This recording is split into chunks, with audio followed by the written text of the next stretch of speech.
Okay, right, let's get going. So today we are going to perform a 30-minute ruck with a 20 kilo weighted vest. Why do we do this? It's a great alternative to high intensity or medium intensity exercises, especially when it comes to running. This is a low intensity exercise because we're going at walking pace, but we've added a weighted vest to increase the difficulty upon the workout. So I expect to hit around 3.4 kilometers in 30 minutes. I expect my heart rate to stay within my zone 2, so under 140. And I expect this equivalent to be roughly similar or equal to a recovery 5k session. So this is a gravity weighted vest. It's what they call an adjustable weighted vest. It allows me to increase or decrease the load. So the maximum load on this vest is 20 kilos, and they range from 10 kilos to 30 kilos. However, I thought for me 20 kilos would be enough, and that I wouldn't see a need for the full 30 kilos for my intended use, which will predominantly be rucking.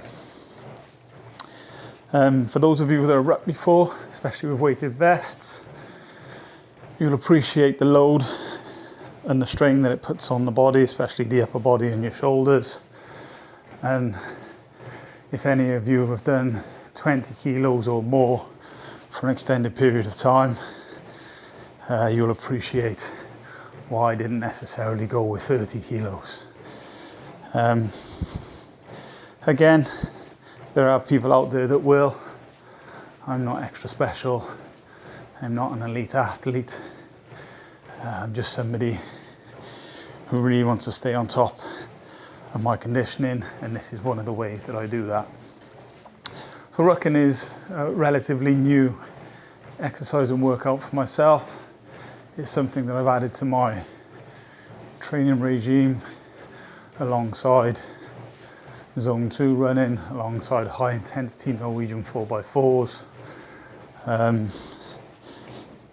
It allows me to mix things up a bit, and it allows me to introduce a little bit of resistance training into my running,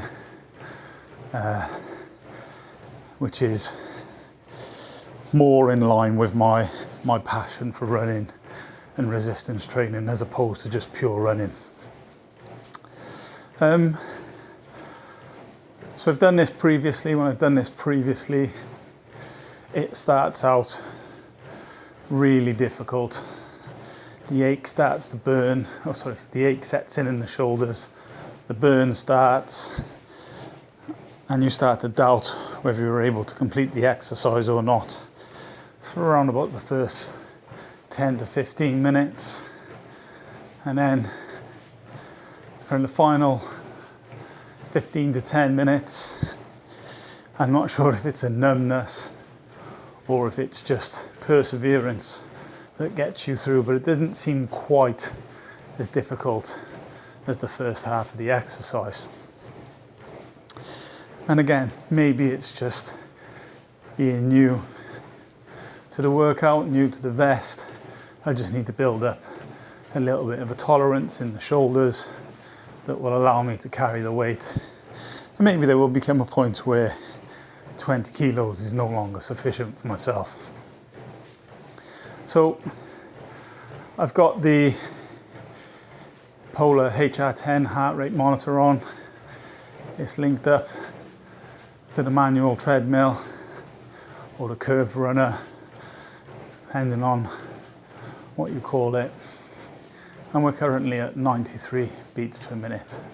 For those of you that have watched my previous videos, you'll know that I calculate my zone 2 at 140 or less. So we're just warming up at this point.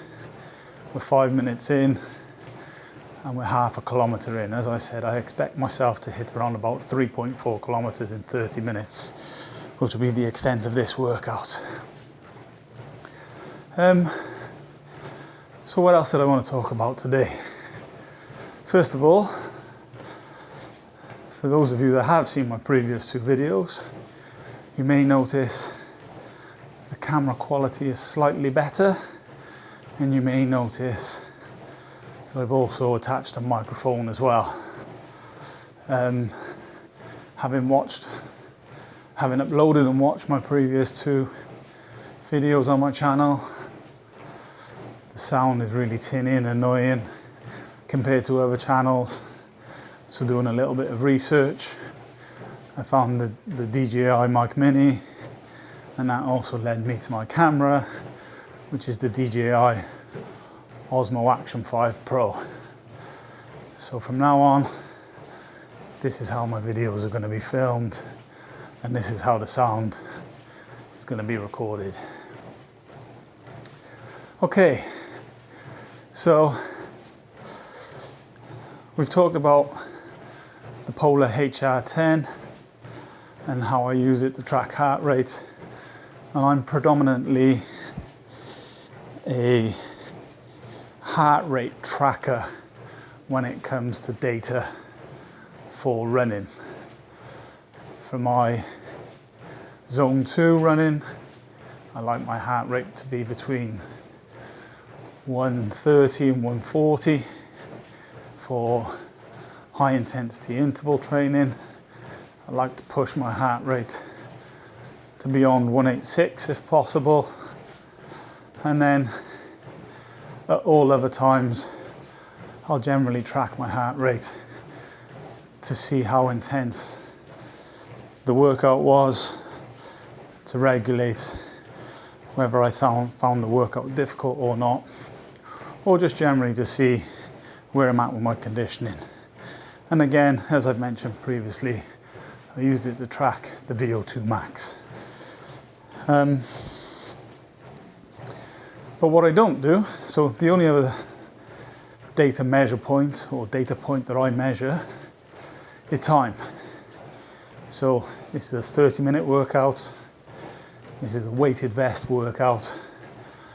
I have my heart rate monitor for information only, but there isn't any speed up or slow down points given any data metrics. This is just 30 minutes, low intensity, weighted resistance, 20 kilos, away we go.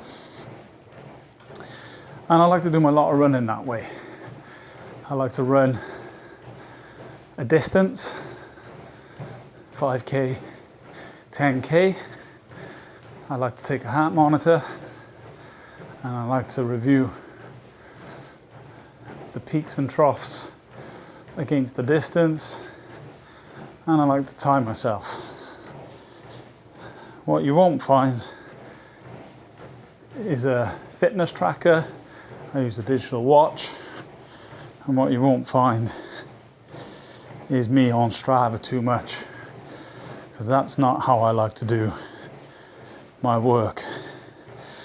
And touching on Strava, I don't really use Strava as a runner. I know that may sound strange to some. I don't like to get caught up in competing with myself and others against time. One of the reasons being, there are a multitude of reasons why you may be faster or slower than somebody else. And I don't believe that using Strava to record that is in any way beneficial for me when it comes to my workouts. I'm not interested in getting faster segments. What's to stop somebody having 1 week's worth of rest, having trained for 3 months, just to compete for a fastest segment and smash everybody else who may be recording those segments on longer runs. I don't know, maybe that's your thing. Maybe your thing is going around and becoming a local legend for different segments, but it's not my thing. Another reason I don't like to track myself on Strava is you'll often see people doing this. You'll often see people running around in circles at the end of their run because maybe they've got 4.5 kilometers in on their run and they want that extra 0.5 to make it 5k. I find that a bit silly. For me personally, you won't see me running around in circles to make a 0.1 to get a complete round number. But each to their own, not for me. So I have used Strava, I am on Strava, I am a member, I have previously paid for it. But I find that for me, it can also take a lot of the fun out of running. I can get too caught up in the data, too engrossed in segment times, too engrossed in leaderboards. And I think here in the UK, park runs reduced or removed a lot of their leaderboards as a result of people getting too competitive and removing or taking themselves away from what park run is actually meant for, which is to get people in the community out and about and running, which is the most important thing. And I'm very much like that. So previously with my running and workouts, not just running, I was very caught up in having to train, having to exercise, having to set a PR, having to beat my previous times, having to progress in my lifts. And while those can be good things and those can be drivers and those can be motivation, I always like to say discipline and consistency over addiction. Because training can be addictive, running can be addictive, setting PRs can be addictive, and we can become obsessive. So for me, it's consistency and discipline, not addiction and obsession. And when I shifted that mindset from obsessing over things to being consistent and disciplined, two things happened. I started enjoying my training a lot more. Training became a lot easier when I shifted that mentality, and I got a lot fitter, and I found that I was consistently training versus obsessively training and hitting a plateau of unable to beat my PRs and therefore no longer being motivated to continue to train. So for me, consistency and discipline over addiction and obsession when it comes to training. And I think when we first start out, I say we, because I've seen this with other people in my friends group, we do get addicted and we do become obsessive.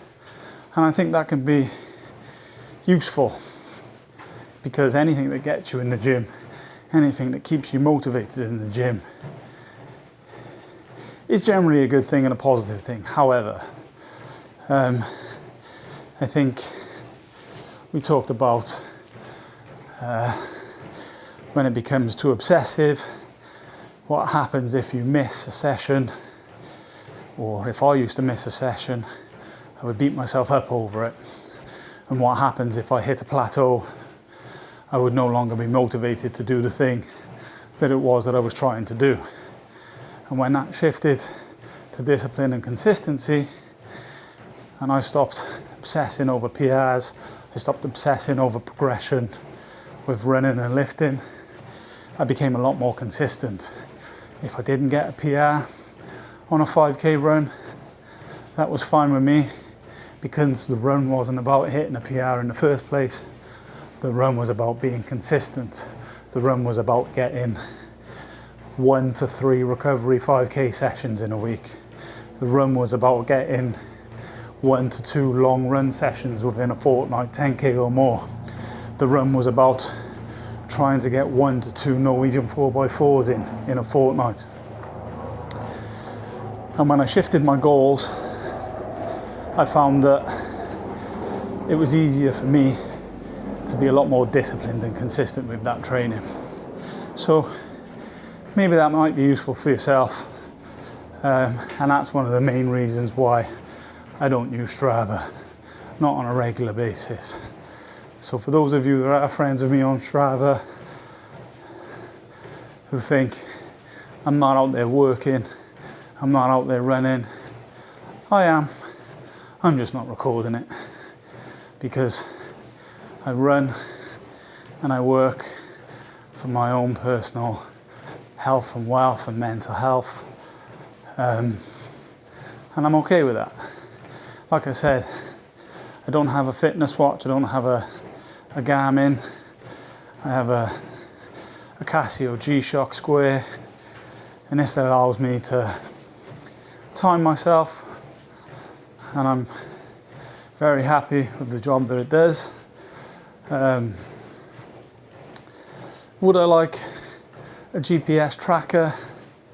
Well, the way that I do my runs, as you can see by my previous training videos and some of the exercises that I do a lot of my running indoors. I'm fortunate enough to have a treadmill that I picked up on Marketplace a number of years ago for a cut down price from Life Fitness, which I think is bomb proof, even though the control panels are falling apart, the thing no longer folds properly. It works for what I need it to do, so I'm not getting rid of that anytime soon. And then I purchased a curved runner or a manual treadmill to allow me to do some HIIT work.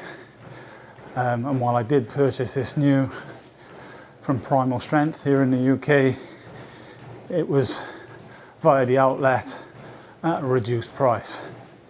There are lots of different options when it comes to a curved runner. There are ones with resistance, sled pushes, so on and so forth. Again, if that's for you and your training, I'm sure that's great. But for me, I like to strip things down to their basic function. And the curved runner's basic function for me was the base model at Primal. So it was a good match. But yeah, I do a lot of my workouts and runs indoors. So I'm don't necessarily require a GPS tracker to be able to do that. And when I do my runs outdoors, I use a free tool on the internet called Route Planner to map my routes. And it's a great little tool. Allows me to plot points on a run. If I want to plot a 10K run, if I want to plot a 5K run, or even as much as a half marathon. I'm lucky enough in my local area, they have the opportunity to do so. So I use Route Planner, and then I'll time myself with my watch. I'll measure my heart rate and review that afterwards and do absolutely nothing with the information other than laugh about how it spiked on certain hills. And yeah, I'll review my times, maybe not, because again, maybe I might do a long run at the end of the busy week, and I know that long run isn't going to be setting any records, but I know for what I'm doing it for, it's going to be perfect for resetting myself. So would I like a GPS watch? Not necessarily, but what I would like, and I've yet to find one that's suitable for me, is a watch that will allow me to link my heart rate tracker so that I can monitor my heart rate while I'm running.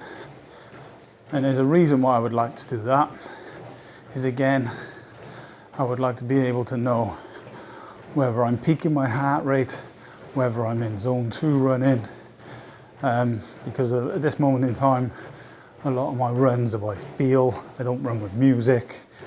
I pace myself slower on recovery runs, and I push myself faster on tempo or threshold runs.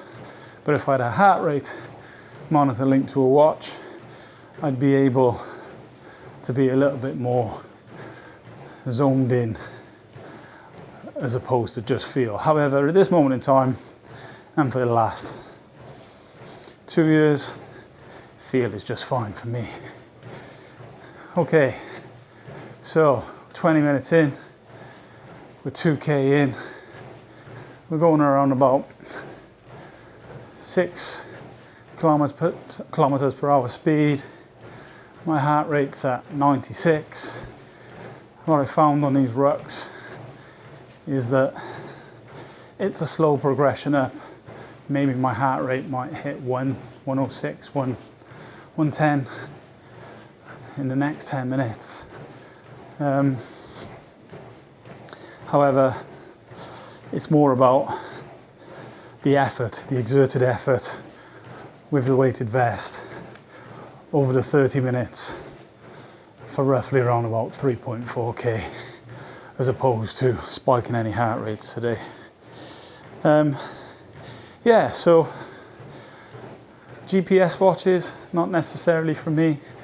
I tend to know my route beforehand because I've mapped it out. If I know the area, if I don't know the area, I'm sure they're really good, and I'm sure maybe people, I would love it if people commented and said how they use their watches, whether they find that they use all of the data and all of the metrics initially, maybe on a 1 to 3 month period, but maybe that tapered off and they just went back to bare bones running, or maybe they're very consistent with it and it helps them greatly, or maybe they found they became too obsessive over trying to beat PRs and trying to win certain segments, plateaued and stopped like I did, and I have previously in the past. It'd be great. I don't think I've got enough followers for that yet, but I'll review these videos over time and maybe I'll come back to it. So yeah, not against wearables, not against technology, love technology, big fan. It's my livelihood.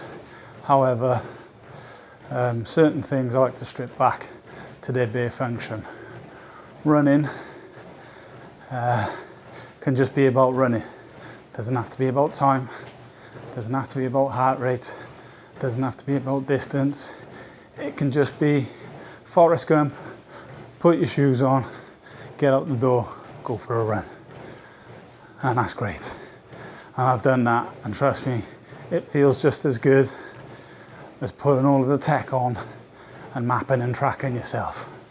And you come back and you feel just the same, which is still great, but it's no different, trust me, it's no different. But Strava, yeah, Strava's like a social media for me. Again, I use social media, this is going to go on social media.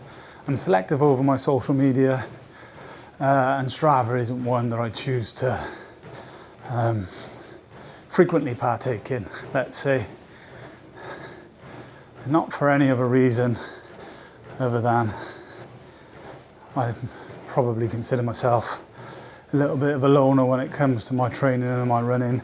I train with friends, I run with friends, I lift with friends, but I do all of that from a social aspect, and I do all of my high and low intensity trainings and programs and routines from a personal aspect.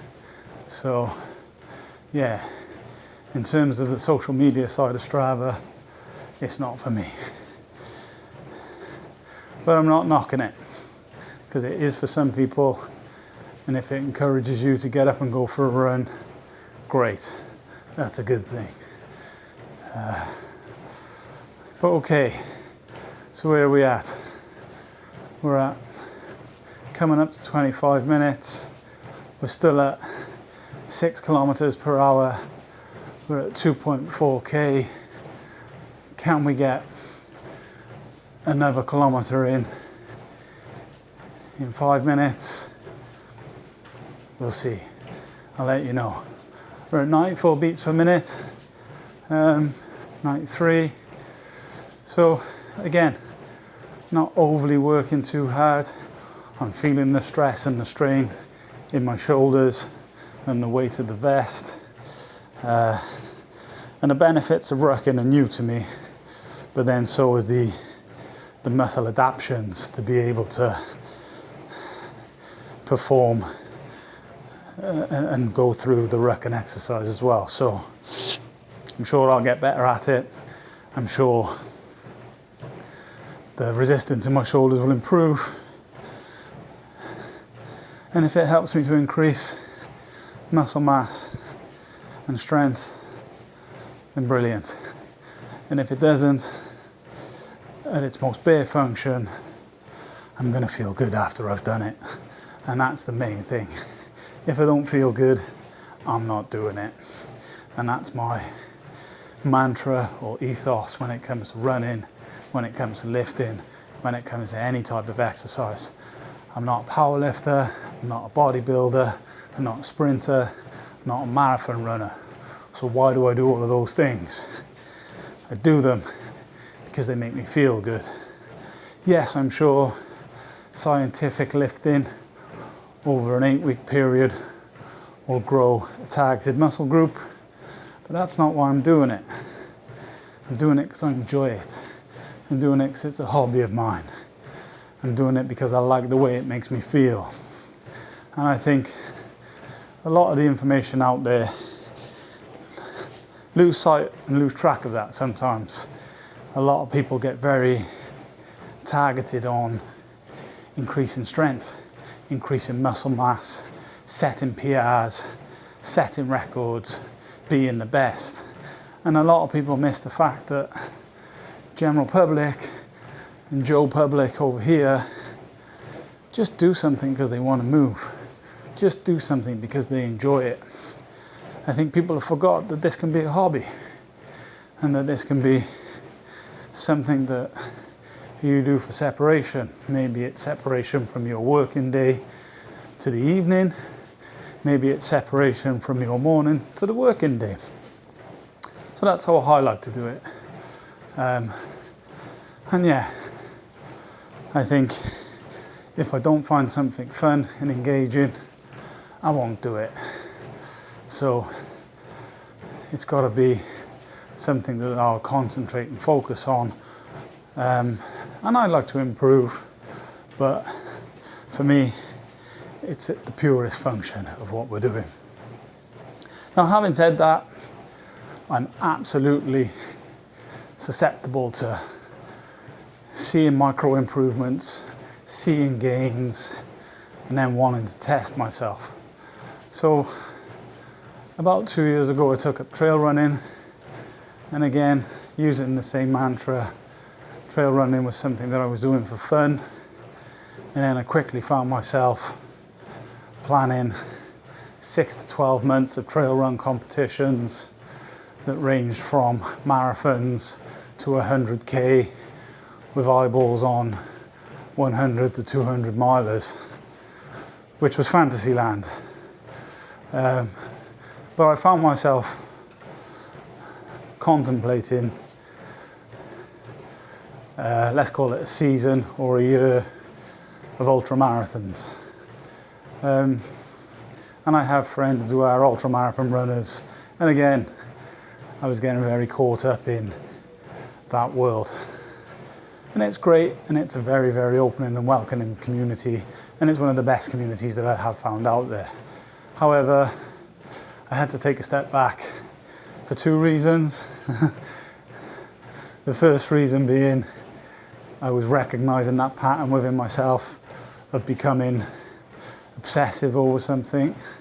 And the second reason is that for me, when I run any further than a half marathon, things start breaking, things start falling off, things start wearing down.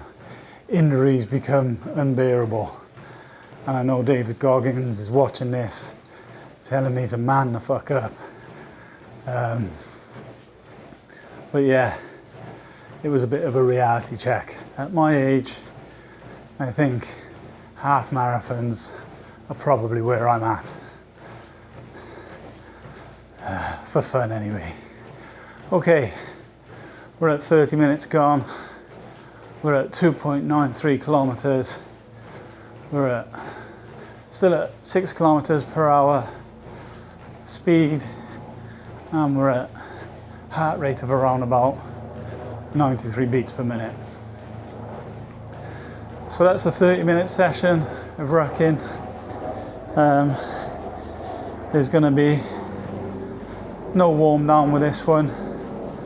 I'm just going to stop the machine and sign off.